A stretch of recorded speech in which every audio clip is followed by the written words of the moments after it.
अपमान। कोई व्यक्ति दूसरे का अपमान क्यों करता है? क्या आपने कभी विचार किया है? वैसे तो हम भी बिना कारण बहुतों का अपमान करते हैं। हमारा अपना अपमान भी बहुत बार होता है। संसार का सारा व्यवहार एक दूसरे का अपमान करने पर टिका है। जैसे पति अपनी पत्नी का अपमान करता है, पिता अपनी संतानों का अपमान करता है, नौकरी देने वाला अपने नौकर का अपमान करता है, अर्थात जो भी बलवान है वो निर्बल का अपमान करता है। यदि हम शक्तिमान हैं तो अपमान के बदले में लड़ाई करते हैं, और यदि लड़ने की शक्ति नहीं होती तो हम अपमान सह लेते हैं, स्वयं को निर्बल और असहाय मान लेते हैं।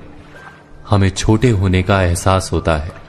ऐसा प्रतीत होता है जैसे हमारी आत्मा कुचली गई हो।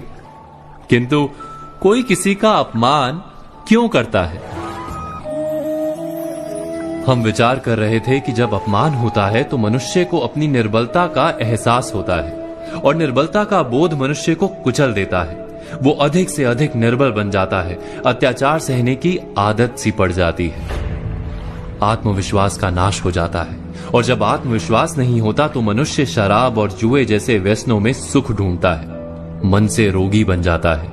आखिर किसी भी मनुष्य की ऐसी दुर्गति कोई क्यों करता है? अपमान करने वाला वास्तव में क्या सिद्ध करना चाहता है? कभी गहराई से विचार किया है?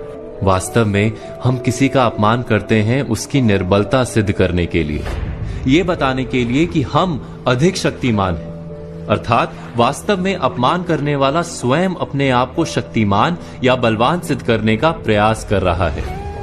अपमान करने वाला हकीकत में अपनी शक्ति से आश्वस्त नहीं है, उसे अपनी शक्ति पर भरोसा नहीं है।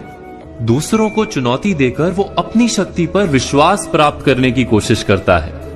क्या ये सच नहीं कि जब हम किसी का अपमान करते हैं तो वास्तव में इतना ही प्रकट करते हैं कि हमें अपने बल पर भरोसा नहीं? हमें ये संसार एक अविरत संघर्ष प्रतीत होता है, कभी ना रुकने वाली एक जंग सी दिखाई देती है। हम अपने निकट आने वाले सभी को प्रतिद्वंदी मानते हैं, फिर वो पति या पत्नी ही क्यों ना हो।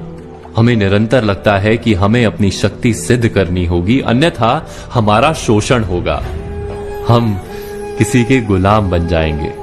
किंतु क्या हमने कभी विचार किया है कि दूसरों को प्रतिद्वंदी अर्थात दुश्मन मानने के बदले कलीग मान लें, हमारी सहायता करने वाले सहयोगी मान लें, अर्थात दूसरे व्यक्ति को प्रेम करें तो उसका अपमान करना आवश्यक ही नहीं होगा। किंतु प्रेम करने के लिए आत्मविश्वास आवश्यक है। जिसे अपनी शक्ति पर विश्वास नहीं, वो प्रेम कर ही नहीं सकता। अर्थात जिसका हृदय आत्मविश्वास से भरा होता है, ना वो अपमान करता है, ना अपमान को स्वीकार करता है। क्या ये सत्य नहीं? इस तथ्य पर विचार अवश्य कीजिएगा।